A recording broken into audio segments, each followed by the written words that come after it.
Hi guys, Lindsay here with Storybook Family Farm.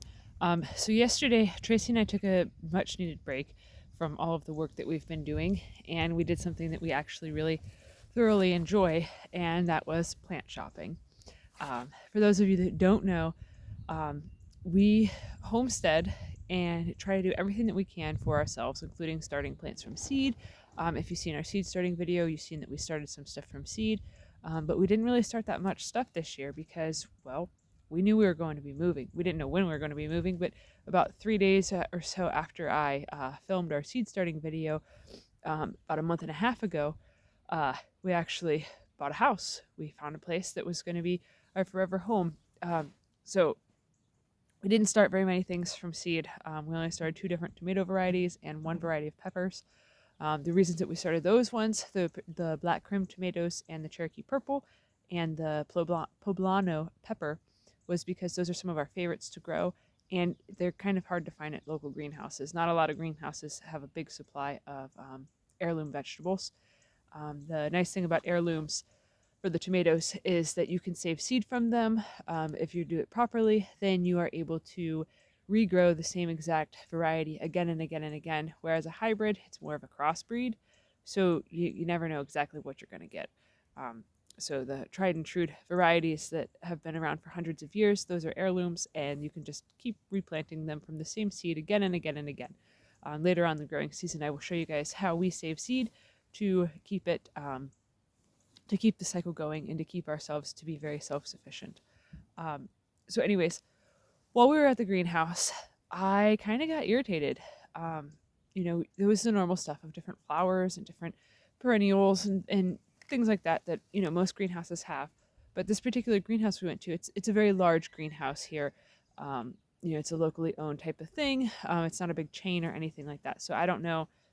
Oh my God, it's actually snowing. It's uh, mid-April right now. 2 days ago it was in the 80s, and today it is only 43 degrees out. And I'm sure it's not going to show up on camera, but it's like beginning to do like a little bit of a rain snow mix. So this video might get cut short because of that. Um, so it definitely feels like it's really stinking cold out today. But so, anyways, we were at a greenhouse that is a one that is known to have a very large selection in our area because it's quite massive. Um, And I was like, okay, we'll go there. We'll see what selection they have of tomatoes and peppers just to have some more because we like to grow stuff. We like to make our own salsa and spaghetti sauce. So that requires a lot of tomatoes to do that. Um, so we went there. We're looking around. I was very pleased with the amount of heirloom tomatoes they had. So we actually got some new varieties to try this year. But one thing that really irritated me was the fact that they were selling corn seedlings, like in the little 3 packs. That it was like close to $3 for a 3 pack of plants. I think it was like $2.59, or I don't know. I didn't pay much attention because we knew what we were getting. And it's always cheaper to buy it for a whole flat, so we didn't pay attention to the price per pack. We just bought flats of stuff because you can mix and match, and it's more economical. Plus, we like plants a lot. Uh, so we don't have an out to eat budget. We have a go buy plant budget. That's kind of how our household runs. Anyways, so I was kind of irritated because some of the stuff that I seen, like any experienced gardener knows that you would never start that from seed. Pre-started. It's stuff that you would just put in the ground, directly sow it right into the ground. That is how you do it. Some of the stuff that I seen, they had multiple varieties of sweet corn. They had multiple varieties of green beans, peas, and different types of squashes and melons. And it really irritated me because it's like, to me, it's kind of highway robbery to do that. Like, it seemed almost like a criminal thing. Like, I know that I'm very dramatic about this, but like, I don't know. I feel very strongly about certain things, and this is one of those things. A lot of people, they go to these greenhouses because they have an interest in starting to garden and starting to grow their own food, especially with the current events that have been happening in the world and the rate of inflation. Anybody that's been paying attention to anything should be thinking about having a garden, especially if you like to eat. Me, I like to eat. I'm a bit of a foodie, so I haven't met too many things of food that I have not liked to eat. So I have to work a lot to, not be like 1,000 pounds. Otherwise, I would quickly get there. Anyways, so when you go to a greenhouse, you immediately assume that the people that work in a greenhouse are more knowledgeable than you are. Or the plants that are at a greenhouse are like a guaranteed for success type of thing, especially when you're paying that much money. Like, we bought 3 flats of stuff and then a few different perennial herbs. Where we lived at before, we already had a whole bunch of herbs designed and set up and planted places, perennial mints and different varieties of mints to do a lot of our own teas and all that stuff. Well, when we moved, we couldn't take everything with us, so we were pretty much starting from scratch on this new homestead. So we had to restart. But so beyond that, beyond the $40 that we spent on different stuff for teas and things that'll spread every year, we dropped almost $100 on just some plants. And normally, like, we just do it all ourselves, so we were kind of shocked by that. But anyways, when you go to a greenhouse, you're anticipating that they know their stuff, that what you see there is stuff that is pretty much guaranteed for success in your area, that it's a sure bet, it's going to do well. So when I seen that, by the way, I also seen radishes, that they had radishes started and stuff, and it was all the same price for radishes and beets and kale and kohlrabi and stuff like that. Like, it got me mad, like, to the point that I was like ready to like walk out of there, because honestly, like, the stuff that they had already started is stuff that it takes less than a week for it to pop up. It is stuff that I don't ever pre-start. It is stuff that you literally can just take a little garden trowel, drill a little hole, like basically stick it in the ground, twirl it around to break up some soil, throw a seed in there, cover it up with a half an inch of soil, and then like 3 days to a week later, the plant is bursting up, ready to go for you. So it kind of got me upset, because it's basically making people think that the only way that they can have green beans and peas and beets and radishes is if they buy them from there. Now, those 3 packs of plants, it wasn't like they had 10 radishes in each little slot. It was one little radish plant, one little bean plant in each of those. If you've never grown a radish before, one radish plant equals one radish. So at that price, they're charging you almost $1 a radish that you still have to put the effort in to grow it yourself, to water it yourself, to weed it yourself. Whereas you could go to the dollar store, buy a pack of seeds. They usually, at Dollar General, they usually sell them for 4 packs for $1. Those 4 packs, each of those packs that cost roughly 25 cents per pack, will get you at least 20 radishes. So you do the math there.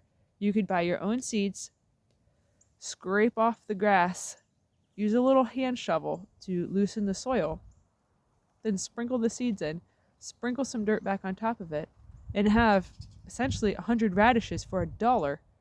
Or you could get a radish for $1 that somebody did that already.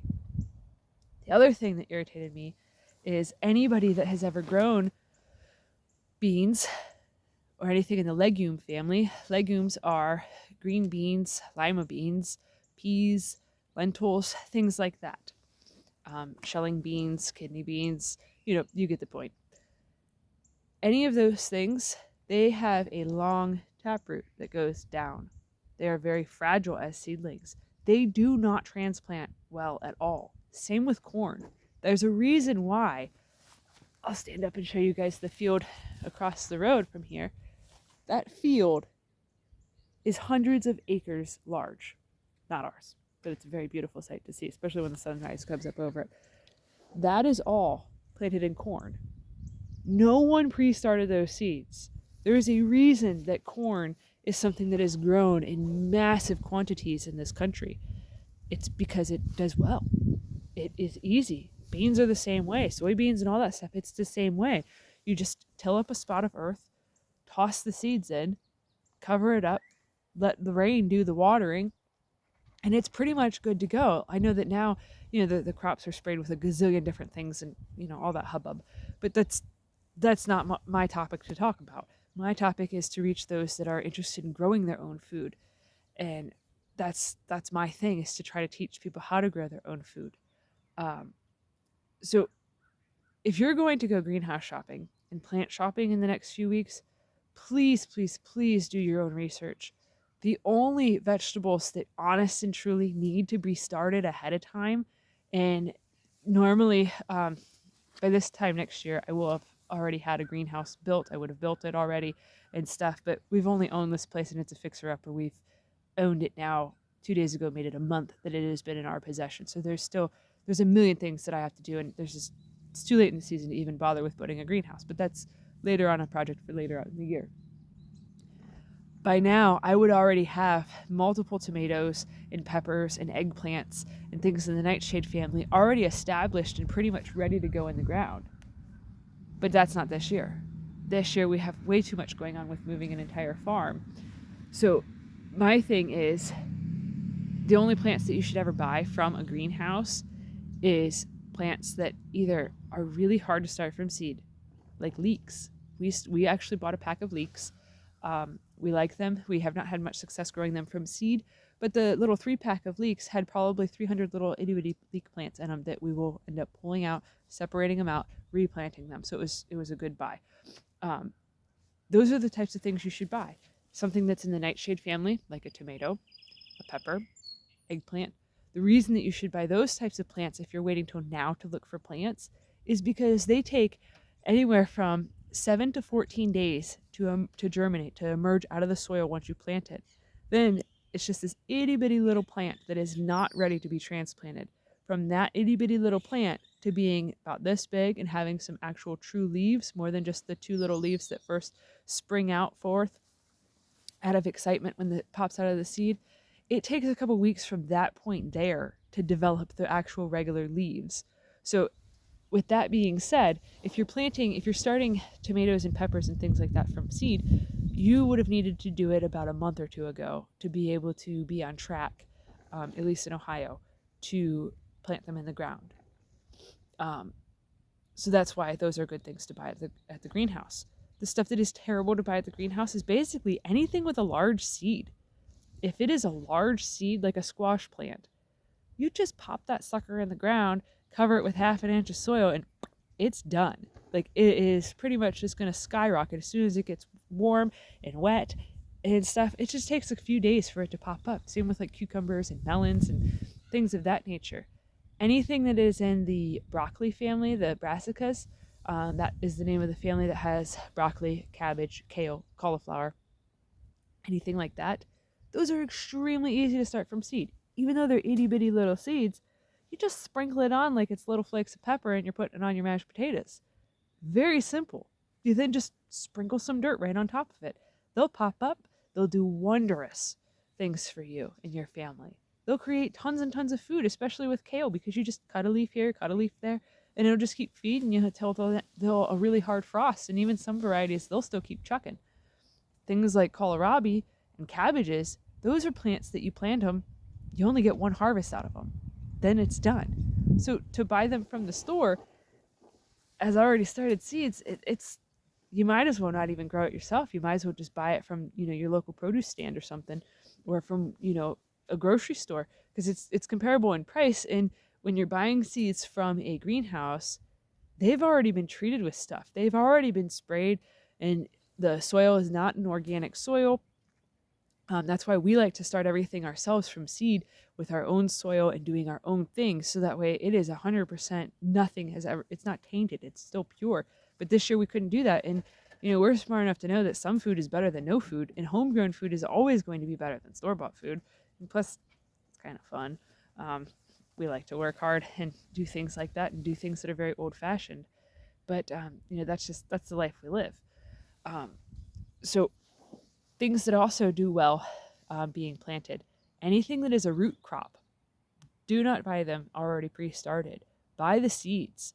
A packet of carrot seeds, those are another thing you can get from the dollar store for like 25 cents a pack. Usually has hundreds of seeds in them because it is teeny tiny how small them seeds are. You can hardly see them. So for 25 cents, you can get potentially hundreds of carrots. The nice thing about carrots is, even if they don't develop really big roots for you, you can still eat the tops. They still taste like carrots. Same thing with peas. Peas do not do well once it gets hot out, but if you're late to the game and your peas aren't really producing, you can eat the pea shoots. The pea plant is fully edible. It tastes just like sugar snap peas. Like if you're planting the sugar snap peas, the ones that eat the pod and everything, the plant tastes the exact same. And it's kind of nice to have little pieces of pea plant on your salad and stuff mixed in. It's a really nice flavor adder and a different texture. It just creates a lot of beauty too. So yeah, anything that is a squash, a melon, a cucumber, in the broccoli or cabbage family, a bean, or corn, do not buy already started stuff. You just it's seriously it's wrong to for greenhouses to do that, to sell those types of things. I mean, they're making a killing off people that just they don't know any better and stuff. They it's no fault of their own. I'm not saying that it's common knowledge, but a greenhouse knows that. They know what they're selling. They know what's a wise bargain and what's not. There should be signs up in greenhouses that explain stuff. But, if you truly educate people, it make them lose money, I suppose. But so that is my my first ever YouTube rant, I suppose you could call it. So if you guys have any questions about plants to grow, when to start plants, or how we do anything, you can check out our seed starting video. Or just leave a question in the comment section. I'd be happy to answer them, and if I don't know something, I will do my best to refer you to some place that you can get the information from, whether it be a book or a website or another YouTube channel that might know. Just if you have any questions or comments or anything, just let me know. I'm happy to answer them. I feel like part of my purpose in this whole homesteading venture and the YouTube thing is to really try to teach people and to inspire people to take a step towards providing for themselves and being more self-sufficient, and even just to learn. Nature around us is always rooting for us to succeed and wants us to do well. So it's kind of like everything is rooting for us. So I'm just trying to be another proponent that helps people and helps the planet while I'm doing it. So if you have any questions or comments, please leave them in the comment section below. If you are enjoying our content, please give our videos a thumbs up to help our channel grow and to help boost the algorithm so more people can see our stuff. And if you think you might have some friends or family members that enjoy this content, please share it with them.